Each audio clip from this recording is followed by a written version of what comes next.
Bonjour à toutes et à tous. Hello everybody. My presentation will be in French, but for English-speaking people, my slides are in English.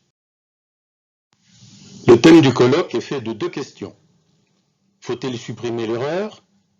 Quelle est la valeur des erreurs à l'heure de la robotique et de l'intelligence artificielle? Je répondrai à la première question à la fin de la présentation. La deuxième sera abordée dans le cadre de l'ingénierie spatiale, plus particulièrement des lanceurs spatiaux, que l'on pourrait appeler les objets, et l'ingénierie système associée, autrement dit le projet. Qu'est-ce qu'un lanceur spatial tout d'abord? Ce n'est ni plus ni moins qu'un énorme accélérateur de charge utile, satellite, sonde ou autre véhicule spatial, qui fait passer cette charge utile d'une vitesse faible, par exemple à l'équateur, à une dizaine de kilomètres par seconde sur l'orbite visée. Il est important de bien comprendre les spécificités des lanceurs en examinant les enjeux et contraintes associés et ce que l'on appelle, faute de traduction convenable en français, les design drivers. D'abord, le coût de lancement usuel. Jusqu'à maintenant, les lanceurs traditionnels sont consommables, sauf exception. Avec le New Space, toutefois, depuis peu, on cherche à récupérer tout du lanceur. Ensuite, la sanction d'un vol est binaire. La démonstration d'ensemble doit être faite dès le premier vol. Dans certains cas, par exemple les vols vers la Station spatiale internationale, l'humain est concerné. Tout cela milite en faveur d'une validation absolument exhaustive, ce qui contraint la méthode de qualification. Les environnements rencontrés par un lanceur sont divers et extrêmement sévères. La réactivité exigée est élevée. Sur Ariane 5, dans certaines phases de vol, une absence de pilotage pendant 1/10 de seconde fait perdre le lanceur. Cela contraint le choix des algorithmes. Il ne s'agit ici toutefois que de robotique, pas encore d'intelligence artificielle, et le choix des technologies. Enfin, les lanceurs sont autonomes.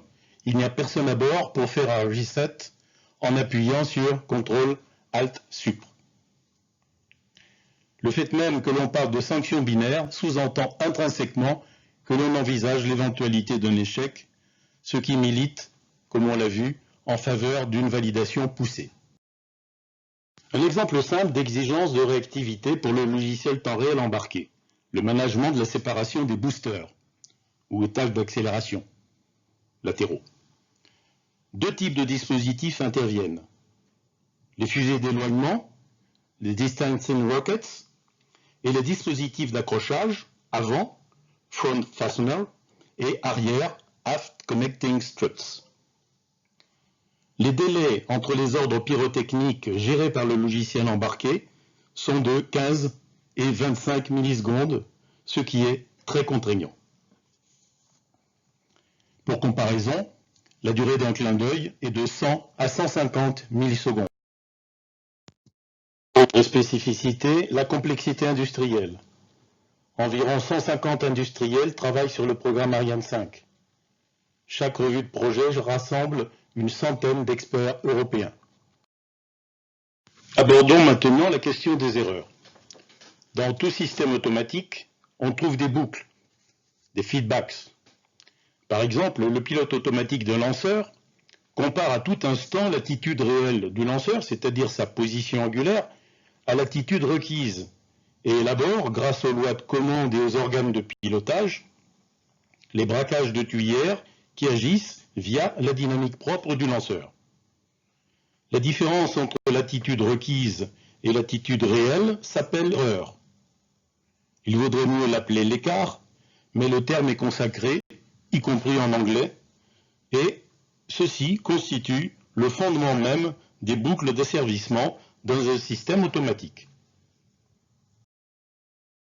On trouve aussi des boucles dans le processus d'ingénierie système, c'est-à-dire le projet, de l'expression du besoin du client à la validation. La boucle des exigences, la boucle de conception, la boucle de vérification et validation destinée à valider chacune des grandes étapes afin de prévenir les erreurs. Ici d'ailleurs, on peut aussi bien parler d'erreur que d'écart. Ce sont là des itérations permanentes. Sans aller jusqu'à cette caricature, les erreurs, donc les itérations, existent dans toutes les activités d'ingénierie. Saint-Exupéry a écrit dans Pilote de guerre que doit faire l'homme pour créer le premier navire. La formule est bien trop compliquée. Ce navire naîtra, en fin de compte, de 1000 tâtonnements contradictoires. Et on pourrait en dire autant, ou presque, des autres nouveaux navires et autres nouveaux véhicules. Dans un projet, plusieurs activités, ou disciplines, ou métiers, si l'on préfère, sont en interaction. Pour l'activité numéro 1, les itérations que nous avons vues doivent finir par converger vers le résultat final.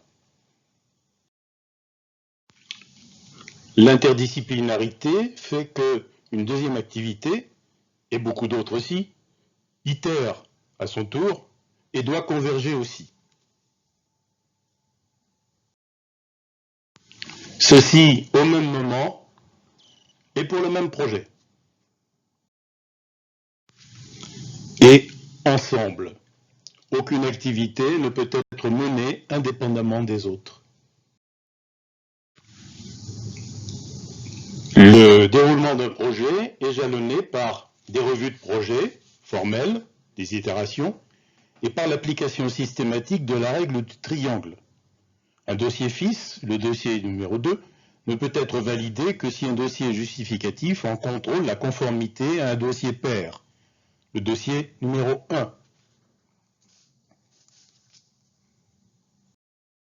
Maintenant, à des exemples d'erreurs en développement. Le cas des techniques d'assemblage de composants électroniques en qualification d'équipement. Voici à gauche un condensateur plat soudé sur un circuit imprimé. Et voici à droite un circuit imprimé d'où un condensateur, cylindrique cette fois, a été arraché en essai de vibration. Cette erreur n'est heureusement pas fréquente, mais elle peut se produire. En fin de développement, les erreurs sont plus graves. Citons par exemple l'échec en 1989 du tir de missiles Trident D5 américain, quatrième génération de missiles tirés d'un sous-marin, et l'échec en 1996 du premier vol d'Ariane 5, cinquième génération de lanceurs européens. Même le vieux singe peut tomber de l'arbre. En fin de développement, donc tardivement, parfois, on peut découvrir des interactions cachées. Considérons le jonctionnement du premier étage et du deuxième étage d'un lanceur. Dans certaines circonstances, le branchement d'un câble électrique du premier étage se fait en aveugle. Il est arrivé que ce câble électrique fasse un lacet avec une tuyauterie hydraulique du deuxième étage du système de commande de la tuyère assurant le pilotage. Ce qui devait arriver est arrivé. Après le vol du premier étage, puis la séparation, convenablement passée, le premier étage s'est trouvé attaché au deuxième et la tuyauterie hydraulique s'est rompue, entraînant l'absence de pilotage et la perte du lanceur. Les imprécisions, les défauts de réalisation, les défauts de caractérisation des interactions, les impondérables, dont on vient de voir un exemple, sont des caractéristiques de l'humain. Cela ruine les espoirs de ceux qui rêveraient d'une intelligence artificielle presse-bouton qui ferait se dérouler sans difficulté le processus d'ingénierie système. Plus grave est l'entêtement dans l'erreur en phase opérationnelle. C'est le cas de la navette Challenger, tirée en 1986, après une nuit exceptionnellement froide. C'était pourtant en Floride, mais toutefois l'hiver. En raison du retard des joints à se dilater à froid, problème qui était connu depuis longtemps, s'est produite une fuite de gaz brûlé, d'où l'explosion qui a coûté la vie à 7 astronautes. Le thème du colloque posait 2 questions. À la première, nous répondons qu'en ingénierie système, elle n'a pas de sens. Il faut vivre avec l'erreur et savoir comment l'utiliser. À la deuxième, on peut répondre que l'erreur, l'écart, est le fondement de tous les systèmes automatiques, c'est-à-dire les boucles. De plus, les erreurs sont inévitables et aussi utiles, d'où les boucles du processus d'ingénierie système. Elles sont normalement garantes du succès, à condition d'être identifiées comme telles et sans faire d'impasse. Elles sont aussi porteuses de progrès, l'ingénierie système s'enrichissant de ces erreurs, comme le symbolise la roue de Deming, Plan, Do, Check, Act. Je vous remercie de votre attention.